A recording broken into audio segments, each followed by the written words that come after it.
Hey guys, I want to talk about one of the most underutilized abilities in the Warlock toolkit as of right now, going into tier 8, the Demonic Portal. This guide will hopefully show you some really cool places to put your portal so you can survive a little bit and optimize a little bit of damage. Hope you enjoy. Getting straight into it, we have Flame Leviathan. Doesn't really matter. You're going to be in a vehicle the entire time, so we're going to skip ahead to Ignis. Ignis moves around the room, but your tank's typically going to have Ignis around over here because he has to be near the water. Ignis sometimes randomly grabs players and can be kind of a pain. I like to place my portal maybe around the water over here or somewhere in the middle if I have to get away, but typically near the water would be a good place for it. Moving on to Razorscale. Razorscale typically will land in the middle of the room. There will be these turrets over here on this side. The adds will spawn in this area, and when Razorscale eventually lands, it will be directly in the middle of the room. So a good place to put the portal would be around this ring over here, so you can stay within range in case you get threat on some of these guys. These guys are coming at you, you have to teleport back. So there's not really that much optimization used with Razorscale. Razorscale is a pretty straightforward fight. Moving on to XT. XT is a little bit more complicated. It really depends where your raid is tanking. If you're tanking in the middle, we typically have the people that get the gravity bomb, make them go to the left, and we have the people that get the searing light and make them go off to the right.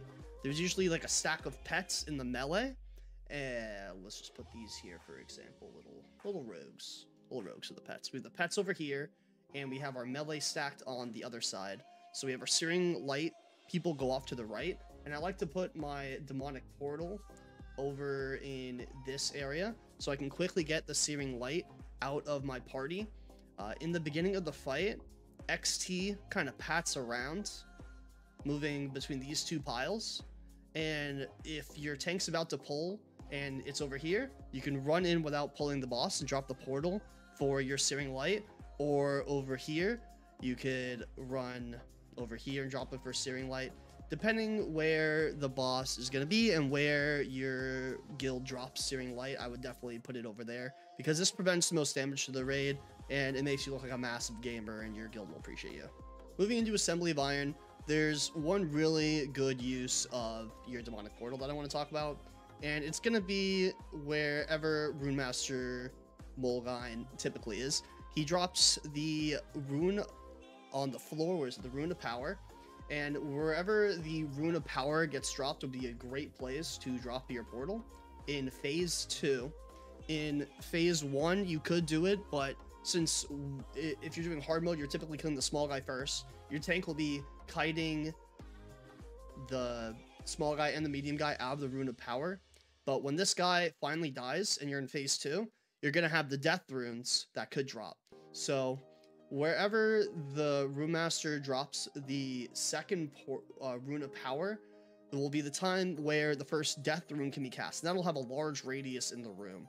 So in the second Rune of Power, before you go out and try to bait the Rune of Death, like go away from everybody else, you drop your portal in there, and then you can go kite, and then it'll drop the death rune on the floor, and then you just port back and you're right next to the ad and hopefully ready to transition to the last phase. Moving into Kologarn, my favorite place to place my portal is over here at the entrance because you can pull if you get too close. And the reason that is because Kologarn does this I-beam, and the I-beam just follows people around.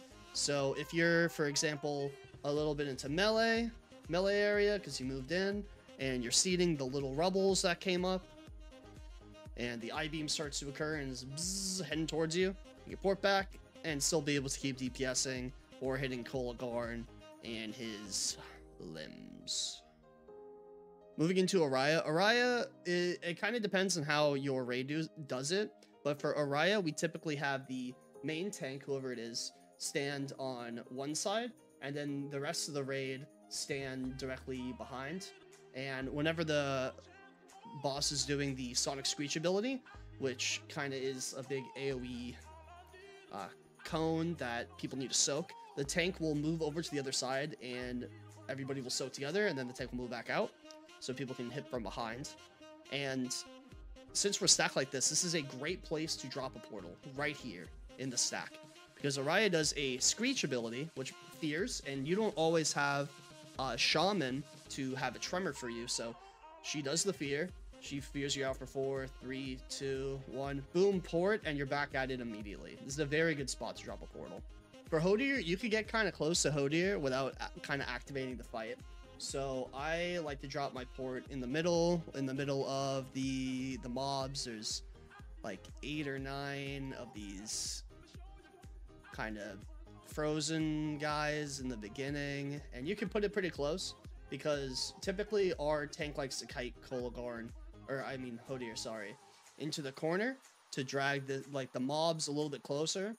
And it really depends on like what's dropping from the ceiling. If I'm moving in with my tank and my port's back here and I have something falling on me but I don't want to stop casting, I could port back really quick. Or if I see a beam in the middle over here or on the left, I could port back, move in a little bit closer. There's not that many places you could drop it, but you could also redrop it inside of a moonbeam later on because the moonbeam gives you the massive speed. I think it's the starlight buff. And you just stand the moonbeam, drop the portal, you have to move out. You move away because there's too many people, and then you could like port back. So there's 2, maybe 3 good options to use for Hodir. Moving on to Thorim. What I really like to do is where we tank Thorim is in the middle of the room. This is specifically for phase 2. Phase 1, most of the time the Warlock's going to be going into the tunnel with everybody. So you go into the tunnel, you're at the top, you activate the hard mode, and you're jumping down. Typically, we tell the Warlocks to go in this area over here, where I'm circling. So in the beginning, before Thorim even comes out, when you just have these mobs in the middle and they're fighting the Jormanger, or whatever it's called, you run over to the side instead of just spamming seed and place your portal down in the beginning over here. And then once these ads are dead and you start to head over to the tunnel and you're at the top, you can put like a doom on Thorim or something. You could put up the shadow bolt buff before it jumps down, and then you can teleport down with you. And if you move quickly, if your pet typically follows you, sometimes your pet can get stuck up there, but if you move quickly, the teleport down will save you a little bit of uptime on the boss, which is really nice. Moving on to Freya. The best spot for a port for Freya is before the fight starts, a little bit where you guys came from. Because when the Lashers start to spawn, you're going to be stacking underneath Freya, where they're going to gather up, and then there's going to be the knockbacks, the blast waves, the typhoons, whatever, and whatever you guys shout of fury if you want. And then they're gonna call for the raid to move back. And what you could do is you could just boop really quickly and be able to seed and have more uptime on the boss. Moving on to Mimiron. Mimiron's a really weird fight because of the different phases. In the first phase with the Flame Leviathan looking bottom part, there's not really a great place to put it. Your tank's gonna kite it from this side of the room all the way down here, typically, and we'll control the fires on the way. Little fire, fire. And in phase 2, that's when I usually set up my portal, when we have the middle piece come up that does the 360 ability that could one-shot you if you stand in it. And we make our Warlock stand over here, so I put my portal in this area. So if I have to move, for example, when he's doing the 360 ability, I can just port back. Like, say he's doing where is it? Not the hand pulse, the rapid burst, laser barrage. Say he's doing the laser barrage and he's starting here and he's slowly moving this way. What you could do is you could stand here, move a little bit over here as it's passing by, and make sure it's clear, and then port back. Boom. That's a really good way of having more uptime and getting back into your assigned position. Or later on, if there's like a bunch of fire over here and he throws out the frost bomb and you want to move away and then the frost bomb goes off, kaboom, and you can just come back and boom, back in position. So drop your port in the area that your guild assigns your class. So next is Vez. Now Vez is a huge tip. When Vez pulls, Vezix gets rid of all the ports that are already out.